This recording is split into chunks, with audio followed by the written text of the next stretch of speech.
All right. Hold on. Let me check something really quick. Okay. Sorry, guys. I had to check to make sure that my headphones were even still working. So, good morning. Well, for some of you, well, yeah, it's still, no, it's not quite morning for some of you. Let's see. Okay. Hey, everybody. So I told you I was going to pop on and talk kind of a little bit about racing with an Ironman branded race, because that's what these rules and regulations are specifically for. And so I wanted to just hop on and kind of go over how that all went, just so that, and I know some of you, because we've got some people racing soon, and so I want to just make sure you guys kind of know what I experienced and go from there. So, but first, I want to touch on that sweatshirt thing. I know it's like my reminders are annoying, so I apologize, but I have to have 10 orders in order for the order to go through. So we have to have 10 people order. We have 8. I would really love to push these through. So if you are wanting a sweatshirt, please order. Again, these are 100% at cost. I don't know if you guys know that. Like, I'm not selling these to make money, if that's like a worry or anything. They're awesome sweatshirts. I had people wanted a second round to order, and so I put up a second round. I am contemplating ordering 2 of them just to push it through, but honestly, everybody, I'm gonna be 100% honest, I don't want to do that, because I've already ordered 2 on my own, one for me and one for Brandon, and these would literally just be 2 random ones that I would have just to push this through. So please, if you want a sweatshirt, please order. Okay, enough of the sweatshirts, because I know that's obnoxious. So, racing, yay, it is coming back. I'm really excited to say that. So I want remember, when you are feeling kind of frustrated, like things are getting canceled, racing is coming back, and it will continue to come back. It may look different in some aspects, and it is going to still be touch and go in 2021. There are areas where racing may not come back fast enough, and it may. So you just got to, be willing to stay flexible, stay positive, and keep on like a good energy, because as I have said all year long, what you do now it's not going to necessarily benefit you maybe in 1 day or 2 days or even right now, but it will benefit you moving forward. The work that you put in now is going to benefit you further down the road.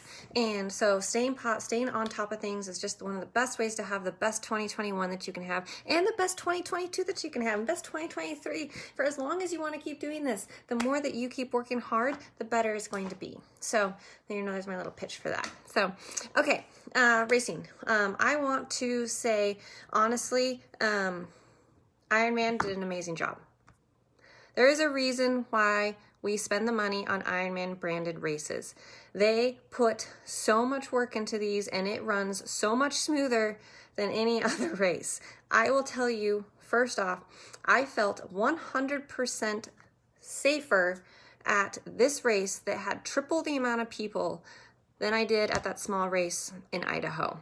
I spent a quarter of the amount of money on that race in Idaho than I did on this race in Arizona, and I felt so much more safer. One, you got closed roads, you've got tons of volunteers, you have better aid stations, you've got people who are ready for things, etc.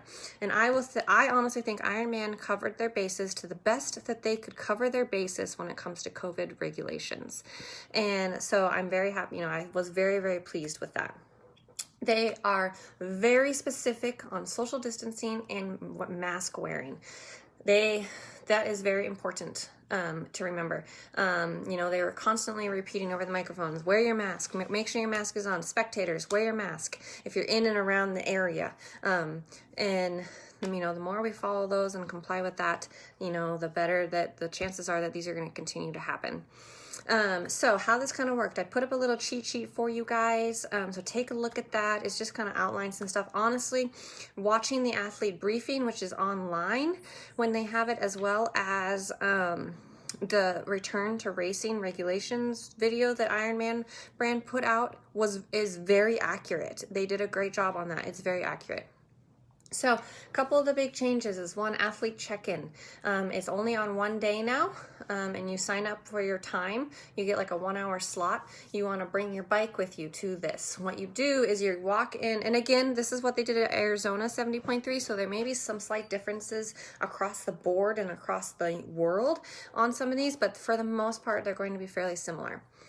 So what you do is you take your bike with you to check in, and when you check in, again, you sign up for your slot and you get a QR code that you can say print out if you want, or you bring your phone. This QR code allows them to scan, so we don't have to be putting, touching papers and putting papers back and forth. They scan the QR code, and if you don't have all your stuff signed and filled out prior, they hand you a stylist that is yours. I don't hand it to you, it's sitting on the table. You pick up a stylist. You get the stylist, so that's yours, only you are touching it, and then you would sign the paperwork on their tablet that they hold in front of you, so you're not, touching the tablet either. Again, those are more choke points that they have removed. And then all the volunteers, when they're checking in, are behind, for the most part, behind plexiglass. Everybody's wearing masks, they have gloves on, all these things. So you bring your bike in, and then it goes into a holding cell, or holding corral on some racks, and you put the bike there, and then you walk. All this is in a one direction, so that you're not crossing paths with people for the most part. They've really eliminated that. And you walk in, then to check in, you scan your QR code. If you need to sign anything, you sign stuff. You get your same stuff as always. You get your numbers, you get your swim cap, your wristband, and your timing chip. You get your athlete bag and your all the same stuff, your swag bag, etc. Swag bags are a little bit less because they have to keep everything all bundled. So swag bags have less stuff in them, but really is that not that big of a deal. And then you walk out and you walk back around to the corral, put your number on your bike, and then you take your bike and you stick it in transition. Transition goes, once again, all one direction. And hey, let's face it, one nice thing about this, social distancing, there is more space in transition, and it is awesome. I left my backpack there in the morning. But anyways, and they have hand sanitizer at every entry point and exit point. So they have hand sanitizer everywhere. So then you walk in, you put your bike on your rack, same as you would any other time. And then you walk out, and they have a few things in, they did have an athlete village. So there were some athlete village pieces. So you can kind of walk around. Everybody's wearing masks. Everything is a lot more social distanced. Great. Race morning, very, very similar. One of the big differences with race morning will be the swim start, as well as you just have to maintain social distancing. When you walk in to transition race day morning, they hand you a mask that is a disposable mask. They're ugly as hell, and they're super massive. So if you have a small face like me, it was falling off my face, but that's, besides the point. But they hand you a disposable mask. And again, the point is you will be literally wearing a mask up until the second you enter the water, which is awesome. So they hand you a disposable mask. So if you're not wearing a disposable one, you don't have to throw, your cloth one away. You could bring your own disposable if you wanted.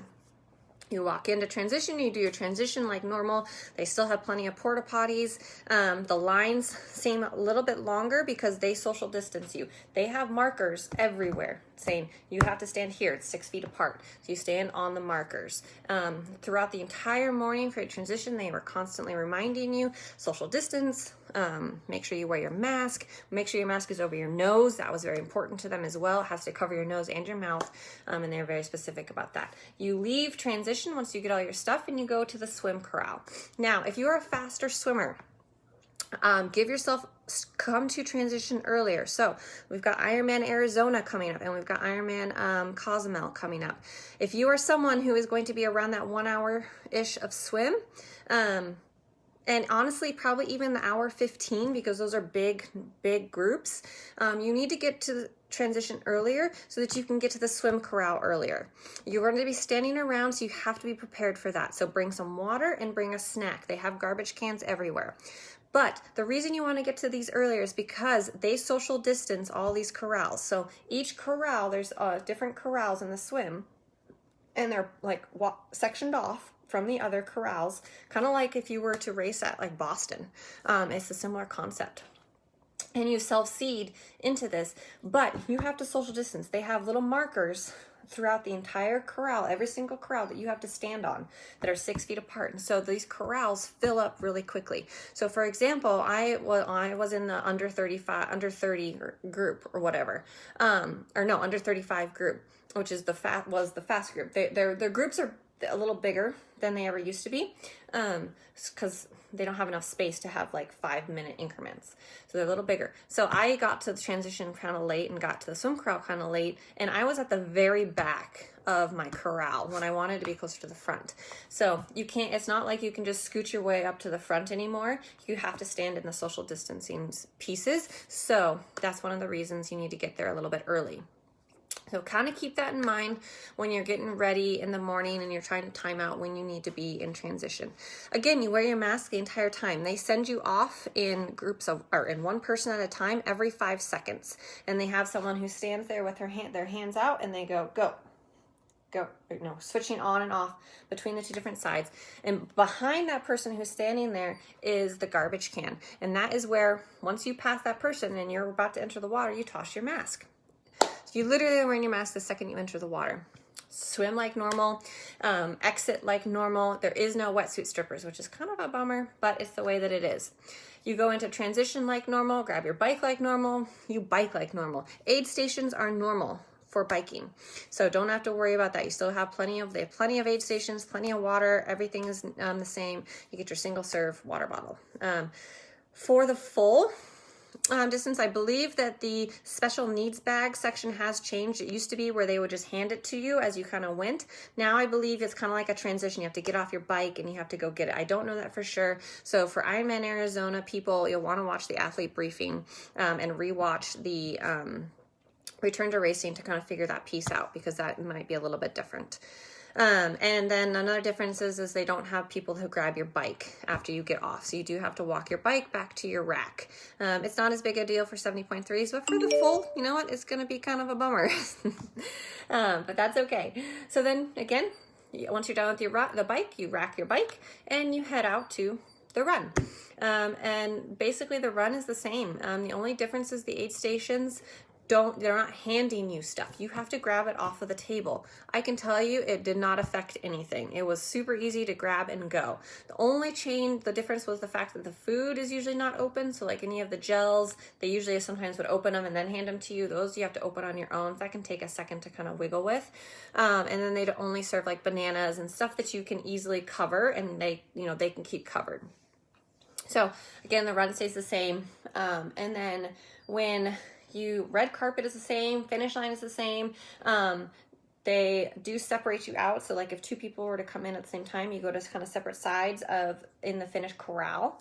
And then you have to take off your own timing chip. They have chairs and stuff so you can sit down on it or put your foot up. And then they still hand you water bottles or Gatorade, and they hand you your medal, but it's in a baggie and you have to take it out of the baggie. Just things are more bagged so that they're not as much touch points on the actual object.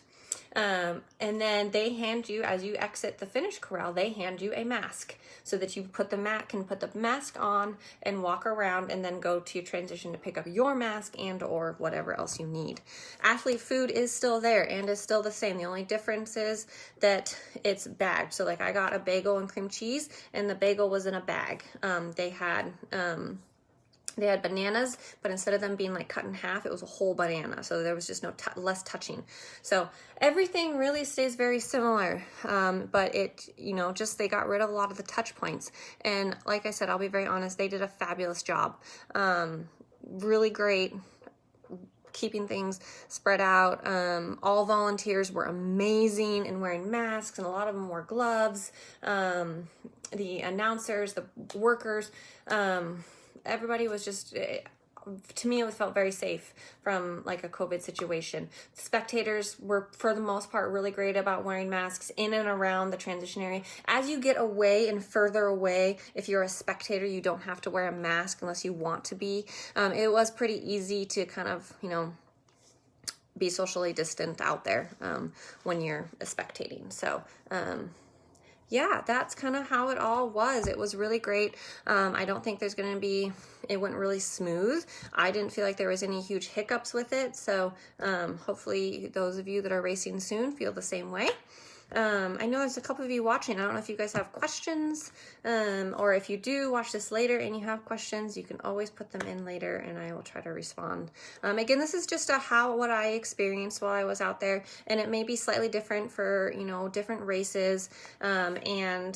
Like Morgan's going to be racing in, I'm blanking, Spain, and that might be different, a little bit different, just based off of things in the world. But for the most part, and Jaime is racing in Cozumel coming up soon, and that might be slightly different. But for the most part, their regulations are going to be very similar across the world. So, yes, yay! We are getting excited, Julia. We got 2 big races coming up. It's going to be really awesome. I can tell you, just you guys, getting back to racing was so empowering, and it was so much fun, and it felt so good to be out there. And I know some of us, the racing is not going to be perfect. Like Ironman Arizona, the bike is going to be shortened, but you know what, you guys? It was what they needed to do in order to get this race to go off, and so it's so much better than it being canceled.